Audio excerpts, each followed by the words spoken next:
Hello everyone, this is Yuri from the Australia region, and today I'm gonna show you how I created this loop.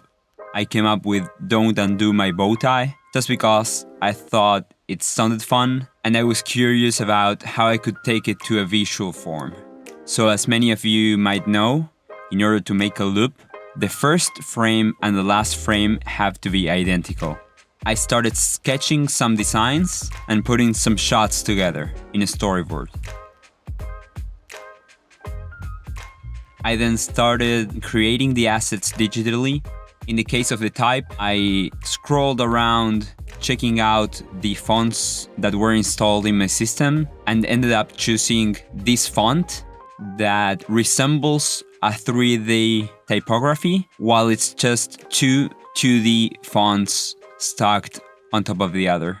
So if you write the same word in a font as in the other one and you put one layer in front of the other, it gives the effect of it being a 3D layer or a 3D word. I thought I wanted the part of the loop to be the typography reacting to light, but after playing with the settings a bit, I realized I wasn't really happy with the way this was looking, so I ended up removing the 3D light.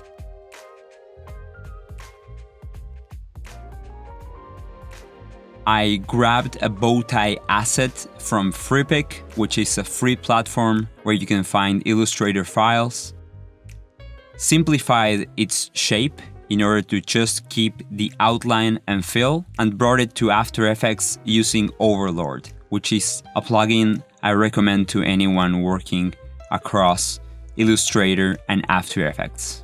I then animated the Bowtie falling from one side to the other, bouncing until it finds its center, and that's animated by tweaking the rotation property. In this particular case, I wasn't 100% sure how much I wanted it to bounce and to move across the size of the screen, so I opted to animate that using an expression. It's quite complex, so I won't go fully in depth here.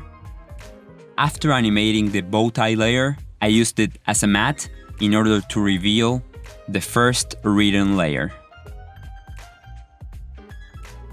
I was happy with the way the Bowtie with the text reveal was looking, so I made it a pre-composition. That means a composition within a composition. Making it a pre-comp allows you to place it in a new composition more than once. So in this particular example, I have it here where the loop ends, as well as here, located within the title when the loop begins. I thought this position looked cute. It looked like a bow tie in someone's hair. As you might remember, we need to make the first frame and the last frame the same so it can be a loopable GIF. I then nudged the position of the null to which these two pre-comps were connected in order to have the first frame in the loop look exactly like the last frame in it. This was a lengthy process where, by using the snapshot tool, I nudged and approximated its location until it looked fine to me.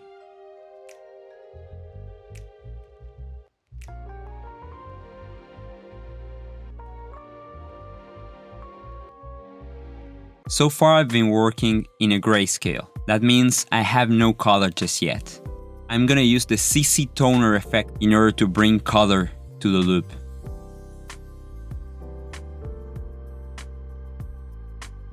I wanted to have a color palette that made sense. That's why I used this handy resource called Coolors.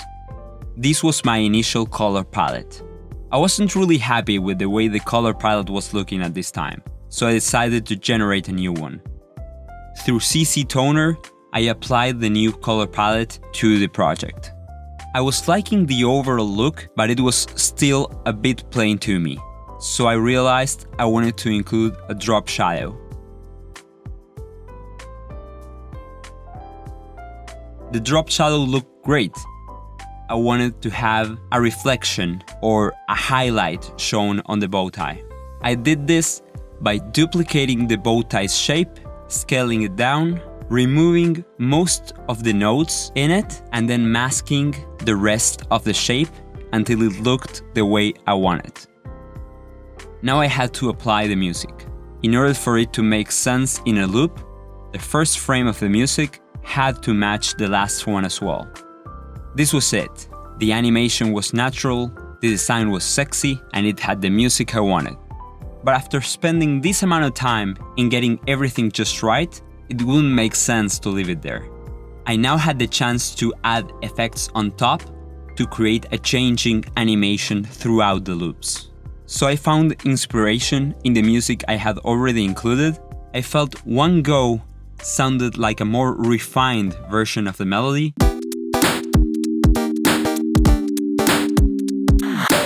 and the other one sounded a bit more outdated.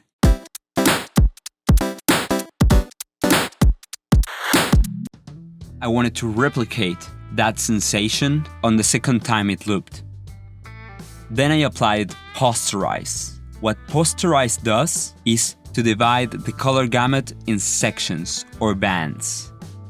The posterize effect divided the gradient into rings of color, grouping those sections of the screen that had similar values while the gradient transitioned from yellow to violet.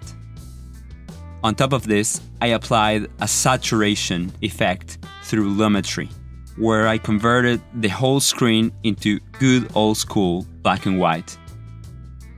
Lastly, I applied an offset effect.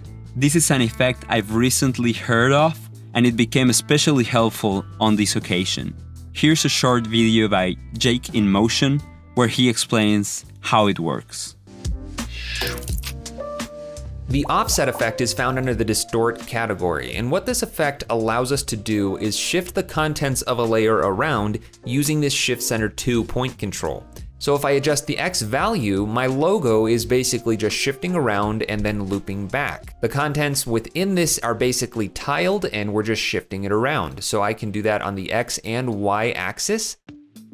Now that I had my posterize, saturation, and offset effects ready, I keyframed their appearance within the loop in order to match the effect I was after.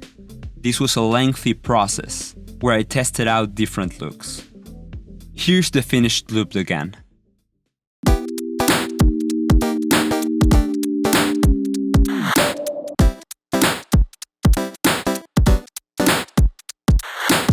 Alrighty folks, this has been a breakdown of the Don't Undo My Bowtie loop.